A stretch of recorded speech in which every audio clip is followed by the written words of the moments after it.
بسم اللہ الرحمن الرحیم۔ قبول اسلام کے بعد سیدنا خالد پر حضور اکرم صلی اللہ علیہ وسلم نے خاص نگاہ کرم فرمائی اور آپ کو سیف اللہ کا خطاب عطا فرمایا۔ یہ صرف ایک خطاب ہی نہیں تھا بلکہ اس کے ساتھ دنیا و مافیا کی تمام روحانی و باطنی قوتیں بھی اس سپہ سالار کو عطا کر دی گئی تھی۔ خالد بن ولید نے حضور اکرم صلی اللہ علیہ وسلم سے فرمایا کہ زمانہ جاہلیت میں مجھ سے جو غلطیاں اور کوتاہیاں ہوئی ہیں میں ان کی مغفرت طلب کرتا ہوں۔ رسول اکرم صلی اللہ علیہ وآلہ وسلم نے ان کو بشارت دی کہ تمہارے پچھلے سارے گناہ معاف کر دیے گئے ہیں۔ اس کے بعد خالد نے عہد کیا کہ اب ان کی تلوار حضور اکرم صلی اللہ علیہ وسلم کی ہم رکابی میں ہی بے نیام رہے گی اور وہ دین کی سربلندی کے لیے ہی جہاد کریں گے، اور اس میں کوئی شبہ نہیں کہ پھر انہوں نے سیف اللہ ہونے کا حق عطا کر دیا۔ جو مہر کے حضرت خالد بن ولید نے حضور اکرم صلی اللہ علیہ وسلم کے حکم اور اجازت سے لڑے،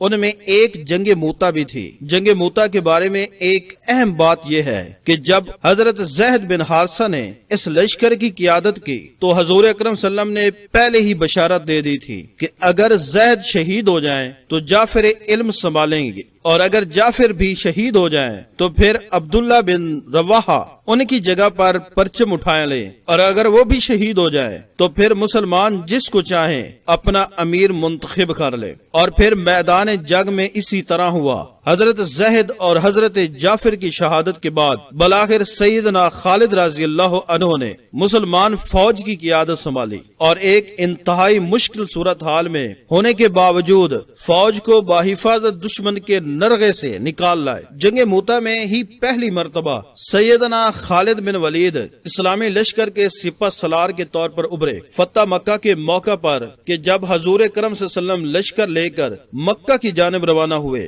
تو تمام صحابہ آپ کے ہمراہ تھے۔ سیدنا خالد بن ولید کو بھی ایک لڑاکا دستہ دیا گیا۔ جب مسلمان فوجیں 9 اطراف سے مکہ میں داخل ہوئیں تو 8 اطراف سے کفار نے کوئی مزاحمت نہ کی، مگر سیدنا خالد بن ولید کے دستے کی کفار سے شدید جھڑپ ہوئی۔ اس مزاحمت میں کئی کفار مارے گئے۔ اس کے بعد آپ رضی اللہ عنہ فاتحانہ شان سے ذرہ پہنے، سر پر فولادی خود رکھے، تلوار تھامے حضور اکرم صلی اللہ علیہ وسلم کے سامنے سے گزرے تو آپ صلی اللہ علیہ وسلم نے صحابہ سے پوچھا یہ کون ہے؟ صحابہ نے تعارف کروایا کہ یہ خالد بن ولید ہے۔ خالد بن ولید کی صلاحیتوں، جام بازی، دلیری، خود اعتمادی اور آزاد طبیعت کو حضور اکرم صلی اللہ علیہ وسلم بہت پسند فرماتے تھے۔ ان غلطیوں پر کہ جن پر کسی اور صحابی کی سخت زردش کی جاتی سیدنا خالد سے درگزر کر لیا جاتا تھا۔ فتح مکہ کے موقع پر حضور اکرم صلی اللہ علیہ وسلم نے منع فرمایا تھا کہ کوئی جھڑپ نہ ہو، اس کے باوجود بھی سیدنا خالد نے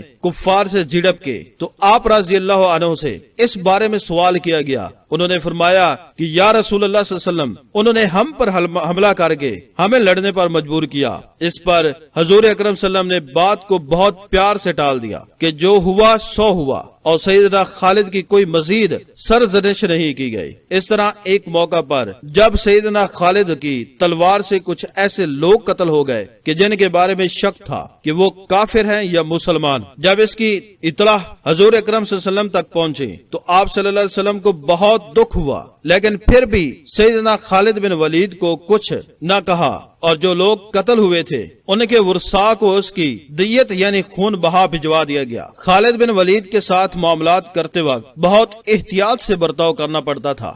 ظاہر ہے کہ جو شخص اتنا آزاد، دلیر، شجاع ہو اور اپنی ایک منفرد رائے رکھتا ہو، پھر اس کو یہ اعتماد بھی ہو کہ اللہ اور اس کے رسول صلی اللہ علیہ وسلم اس سے محبت کرتے ہیں، تو پھر اور کسی کے قابو میں آنے والا نہیں ہوتا۔ حضور اکرم صلی اللہ علیہ وسلم کے بعد سیدنا ابو بکر صدیق رضی اللہ عنہ بھی ان سے بہت احتیاط سے برتاؤ کرتے تھے، اور اس دور میں بھی حضرت خالد اپنی جنگی کارروائیوں میں بہت حد تک خود مختار تھے۔ سیدنا عمر چونکہ ان کے دوست، رشتہ دار اور ہم عمر بھی تھے، لہٰذا ان کے ساتھ حضرت عمر رضی اللہ عنہ کا بحث مباحثہ ہو جایا کرتا تھا، مگر اس کے باوجود آپس میں ادب، پیار اور محبت بے انتہا تھی۔ فتح مکہ کے بعد حضور اکرم صلی اللہ علیہ وسلم کے ہر غزوہ میں سیدنا خالد بن ولید آپ صلی اللہ علیہ وسلم کے ہم رکاب رہے۔ غزوہ حنین کے جس کا ذکر قرآن مجید میں بھی آیا ہے کہ موقع پر کہ جب مسلمان ایک کثیر تعداد کے ساتھ آگے بڑھے تو ایک پہاڑی درے میں